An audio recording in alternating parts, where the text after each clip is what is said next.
미국의 유명 투자자들이 2분기 포트폴리오를 공개했어. 그런데 가장 인기 있었던 AI주를 모두 더 산 건 아니었어. 타이거 글로벌은 엔비디아 보유 주식을 약 7% 줄였어. 브리지워터도 엔비디아 주식수를 약 18% 낮췄지. 반대로 캐시우드의 아크는 엔비디아 주식을 약 33% 늘렸어. 같은 AI 대표주를 두고 큰손들의 방향이 완전히 갈린 거야. 데이비드 테퍼는 마이크론을 약 41% 줄였어. 그런데 TSMC와 메타 같은 다른 AI 관련주는 오히려 늘렸지.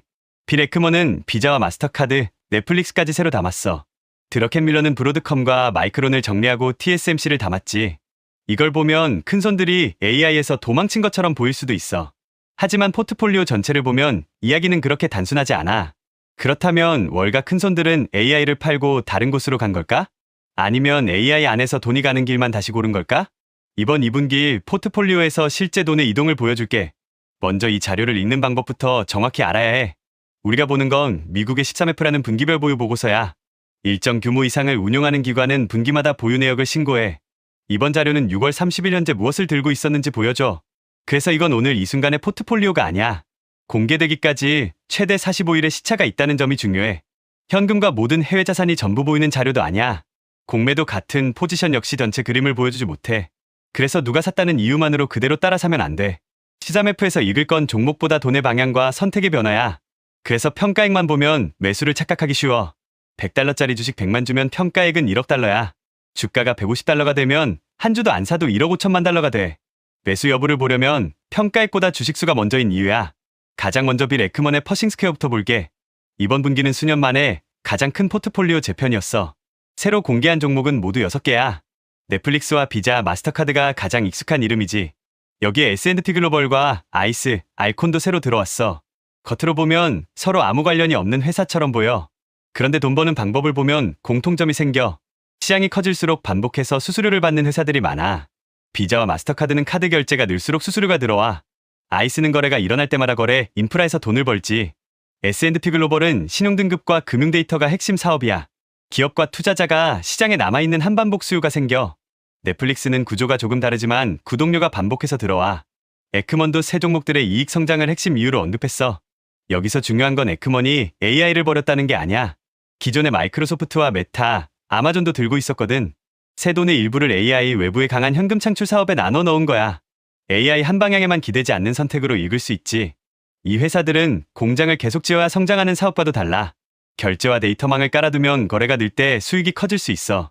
AI 데이터 센터처럼 매년 막대한 설비 투자가 필요한 구조는 아니야. 그래서 현금 흐름의 성격도 AI 인프라 기업과 꽤 다르지. 에크먼의 변화에서 볼 수 있는 건 성장 포기보다 성장 방식의 차이야. 비싼 설비보다 네트워크와 브랜드에서 돈을 버는 회사를 추가했어. 다음은 데이비드 테퍼의 아팔루사야. 여기서는 반도체 안에서 돈이 이동한 모습이 더 선명해. 가장 눈에 띄는 건 마이크론 보유 주식을 약 41% 줄인 거야. 그런데 반도체와 AI 전체를 떠난 건 아니었어. TSMC는 늘렸고 메타와 아마존도 보유량을 확대했어. 엔비디아 역시 소폭 늘린 상태로 분기를 마쳤지. 이 차이를 이해하려면 AI 공급망을 나눠봐야 해. 마이크론은 메모리 가격과 업황 변동에 민감한 회사야. TSMC는 여러 AI 칩 회사의 주문을 받아 생산하는 파운드리야. 메타와 아마존은 AI 서비스를 직접 팔고 투자하는 플랫폼이고 같은 AI라도 돈을 버는 위치가 완전히 다른 거야. 테퍼의 변화는 AI 안에서 위치를 바꾼 사례에 가까워. 이게 중요한 이유는 AI 투자도 이제 한 덩어리가 아니기 때문이야. 칩과 메모리, 클라우드, 전력의 계산이 점점 달라지고 있어. 메모리는 가격이 오를 때 이익이 빠르게 커져. 반대로 공급이 늘면 가격과 이익이 함께 흔들릴 수 있어. 파운드리는 여러 설계회사의 주문을 받아 생산해. AI 칩 경쟁자가 늘어도 공장을 쓰는 고객이 늘 수 있는 구조야. 플랫폼 회사는 또 계산이 달라. AI를 직접 서비스에 붙여 광고와 클라우드 매출을 만들 수 있어. 그래서 테퍼의 신고서는 AI 강세와 약세로만 나누기 어려워. 같은 테마 안에서도 수익 구조를 골라낸 모습이 보이는 거야. 다음은 스탠리 드러켄밀러의 듀케인이야. 이 포트폴리오는 변화폭이 상당히 컸어. 드러켄밀러는 브로드컴과 마이크론 보유분을 정리했어. 반면 TSMC와 알파벳, 아마존 같은 종목은 새로 담거나 늘렸지. 그런데 가장 큰 신규 보유 종목은 AI 주가 아니었어. 유전자 검사기업 나테라가 포트폴리오 최상단으로 올라왔어. 이 장면이 이번 분기의 핵심을 잘 보여줘. 유명 투자자가 기술주를 판다고 기술 자체를 포기한 건 아니야. 비싸진 종목을 줄이고 다른 성장축으로 이동할 수도 있어. 시라메프에는 이유가 없기 때문에 행동과 해석을 구분해야 해. 즉 브로드컴을 팔았다는 사실은 확인할 수 있어. 하지만 왜 팔았는지는 포트폴리오만으로 확정할 수 없어. 드러켄밀러는 원래 포지션을 빠르게 바꾸는 투자자로 알려져 있어. 그래서 한 분기 매도만 장기 전망으로 읽는 건 특히 위험해. 이번 신고서에서는 기술주와 바이오가 동시에 상위로 올라왔어. 성장주 안에서도 한 산업에만 기대지 않는 구성이 된 셈이야. TSMC를 담은 점도 반도체 포기라는 해석과 맞지 않아. 브로드컴을 팔면서도 제조 인프라에는 다시 돈을 넣었으니까. 다음은 브리지워터야. 여기는 특정 종목보다 분산이라는 방향이 더 선명했어. 브리지워터는 엔비디아를 약 18% 줄였어. 브로드컴과 아마존, 알파벳, AMD도 함께 축소했지. 그런데 주식시장에서 돈을 뺀 건 아니야.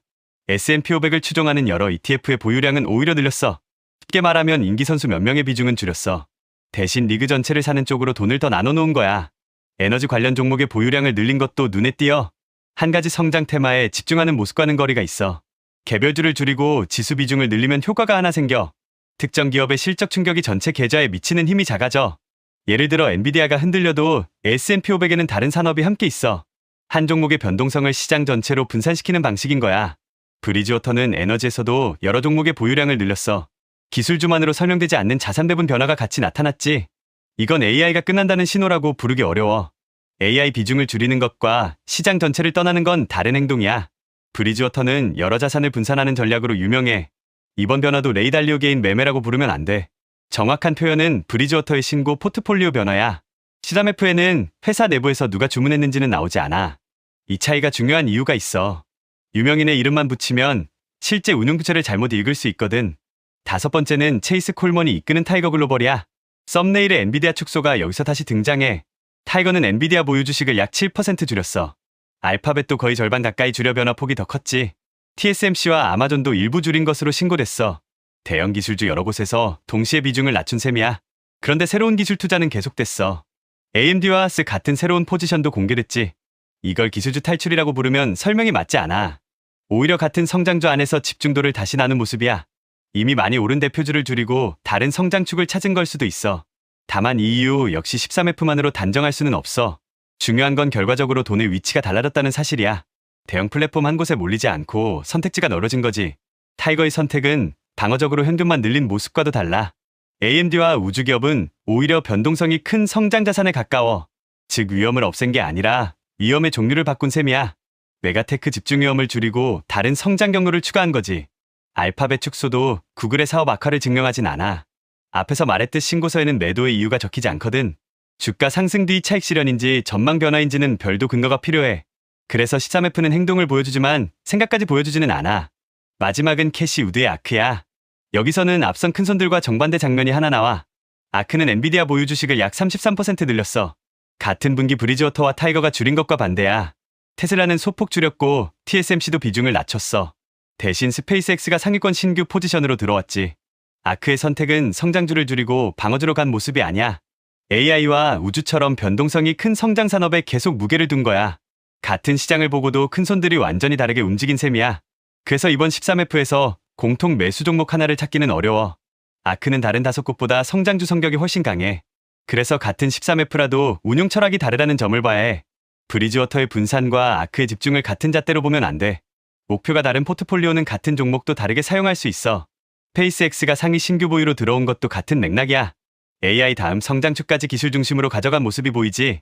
대신 공통된 행동 하나는 보여. AI를 하나의 종목이나 한 개의 경로로 보지 않기 시작했다는 거야. 엔비디아를 줄인 곳도 AI 자체를 모두 팔지는 않았어. 파운드리와 플랫폼, 다른 반도체로 돈을 옮긴 사례가 있었지. AI 밖으로 나간 돈도 아무 곳에 나간 건 아니야. 결제와 금융 데이터처럼 반복 현금을 만드는 사업이 선택됐어. 또 일부 자금은 지수 ETF와 에너지로 이동했어. 다른 쪽에서는 우주와 바이오가 새로운 성장축으로 등장했고, 한국 투자자에게도 이 차이는 직접적인 비교 기준이 돼. 특히 삼성전자와 SK하이닉스를 볼 때 메모리만 보면 부족해. 테퍼와 드러켄밀러는 마이크론 비중을 줄이거나 정리했어. 그런데 두 곳 모두 다른 AI 반도체 노출을 그대로 남겼지. 그래서 마이크론 내도만 보고 메모리 수요 붕괴를 단정하면 안 돼. 실적과 메모리 가격이 실제로 꺾이는지 따로 확인해야 해. 반대로 TSMC 확대만 보고 반도체 전체 강세라고 말하기도 어려워. 파운드리와 메모리는 수익을 만드는 구조가 다르기 때문이야. 그러니까 이번 분기의 흐름을 한 문장으로 줄이면 이래. AI를 버린 게 아니라 AI 한 종목에 몰리는 위험을 다시 나눈 거야. 그럼 개인 투자자는 이 자료를 어떻게 봐야 할까? 가장 먼저 피해야 할 건 큰손의 매수를 현재 신호로 보는 거야. 6월 말에 들고 있던 주식이 8월 중순에 공개된 자료야. 그 사이 투자자가 이미 매도했을 가능성도 남아있어. 두 번째는 평가액 변화보다 주식수를 먼저 보는 거야. 주가가 오르면 한 주도 안 사도 보유 가치는 자동으로 늘어나. 그래서 이번 대본에서도 가능하면 보유 주식 수 변화를 기준으로 봤어. 실제로 더 사고 팔았는지를 판단하려면 이게 더 정확해. 세 번째는 한 투자자의 행동보다 여러 투자자의 차이를 보는 거야. 이번 분기 엔비디아만 봐도 매수와 매도가 동시에 나왔잖아. 이건 큰손들에게도 확실한 정답이 없다는 뜻이야. 누구를 따라갈지가 아니라 왜 판단이 갈렸는지를 봐야 해. 앞으로 이 흐름이 맞는지는 다음 실적에서 확인할 수 있어. AI 투자와 이익이 함께 늘면 선택적 AI 투자는 계속 힘을 받을 수 있어. 반대로 AI 투자비는 커지는데 현금 흐름이 꺾이면 얘기가 달라져. 그때는 이번 분산 움직임의 의미도 다시 커질 수 있지. 다음 13F가 나올 때는 같은 6곳의 방향을 다시 비교하면 돼. 한 번의 매매보다 두 분기 연속 변화가 추세를 더 잘 보여줘. 엔비디아와 빅테크 비중을 다시 늘리면 이번 축소는 짧은 조정일 수 있어. 반대로 추가 축소가 이어지면 분산 흐름의 근거가 더 강해져. 지수와 에너지, 우주 같은 대체 경로가 계속 커지는지도 봐야 해. 그때는 이번 변화가 일회성인지 구조적인지 더 선명해질 거야. 13F에서 보이는 건 답안지가 아니야. 세계적인 투자자들도 어디에 위험을 줄였는지 보여주는 흔적이야. 이번 2분기에 큰손들이 한 방향으로 도망간 곳은 없었어. 대신 AI 대표주에서 다른 동길로 선택이 갈라지기 시작했어. 결국 중요한 건 엔비디아를 팔았다는 한 줄이 아니야. 그 돈이 파운드리와 플랫폼, 지수와 새 성장 산업으로 이동한 거야. 다음 분기에도 이 분산이 계속되면 하나의 추세가 될 수 있어. 다시 메가테크로 몰리면 이번 변화는 일시적인 조정에 가까워져. 여러분이라면 AI 대표주에 계속 집중할지 큰손들처럼 여러 동길로 나눌지 댓글로 남겨줘. 오늘의 돈의 시그널은 여기까지야. 다음 신호에서 다시 만나.